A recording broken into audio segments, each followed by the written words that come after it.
Hey majors, so I'd like to start off with a little biology lesson. When a species finds itself living on an island, it can start to evolve in strange ways based on the different pressures applied by the new environment. This is called island syndrome, and while it can manifest in a lot of ways, the biggest driving force is often a lack of predators. For example, the dodo lost its ability to fly since there was nothing to flee from. The St.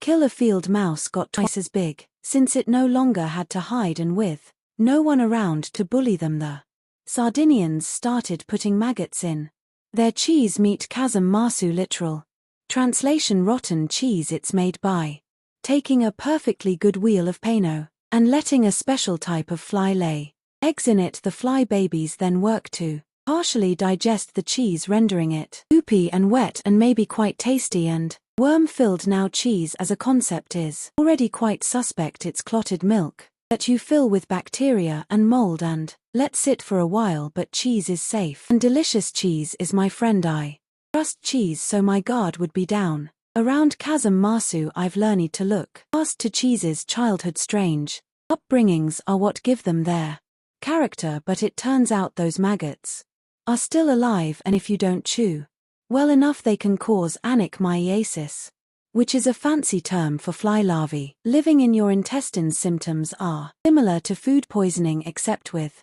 the added psychic pain of knowing that again your bowels are full of squiggly new friends. It's for this reason that Chasm Marsu was banned in the EU, and elsewhere a black market still exists, which is wild, and it's not a small one. 2019, the illicit Chasm Marsu trade was estimated to be worth 2 to 3 million euros.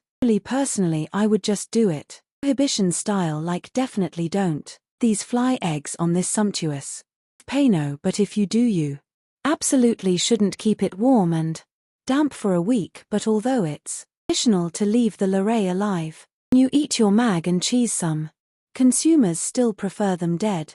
Shockingly, in that case, one puts the cheese in a sealed bag, and when the maggots run out of oxygen, they ride around and fling themselves all over the place. This is heard has a distinct pitter-patter against the walls of the bag, and when the sound stops, the contents are ready to eat like popcorn. Shark fin soup is one most of us have heard about already, mostly in reference its effect on shark populations and the wastefulness that goes into making it. Until recently, though, I never looked to the nature of the dish itself. I figured, right, the fins are just the only part of the shark worth eating. Big whoop. It's probably not much different from like swordfish apparently, though I had backwards. Shark fins aren't even meat. They're made almost entirely of cartilage and collagen. They are the last part we should be eating. That's why it's only made into soup, because without being soaked in broth, it has zero flavor or nutritional value on its own. Their only redeeming quality is their unique mouthfeel due to how stringly the collagen grows in structures called cerat.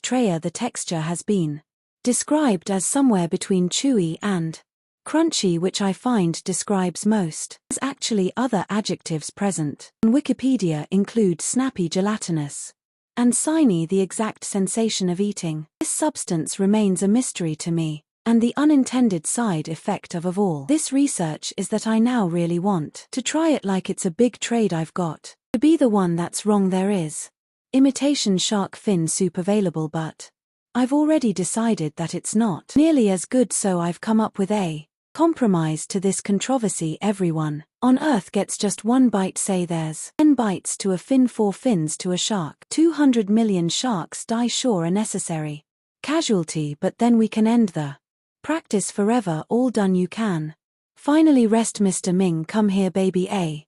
Oki. What oki? Where oki? The oki is a fruit originally from West Africa, which is most commonly associated with Jamaican cuisine, where it appears in such dishes as oki and saltfish. These alien kidneys here are called the arrows, and they're the only part of the fruit that's actually eaten. The flavor is on the savory side, being described as kind of nutty or bin-like. What makes the oki controversial, though, is the effects you can cause when prepared improperly. If the arrows are allowed to completely ripen, they're harmless, but if you eat them too early or don't thoroughly clean off all the non-aral stuff they can, cause Jamaican vomiting sickness. This disease doesn't sound real, it sounds like it belongs next to Eastern sweats and tangerine and bone grindings, but that's actually an official term, and as for symptoms, it does what it says on the tin, plus maybe death, while Oki-based products aren't outright illegal in the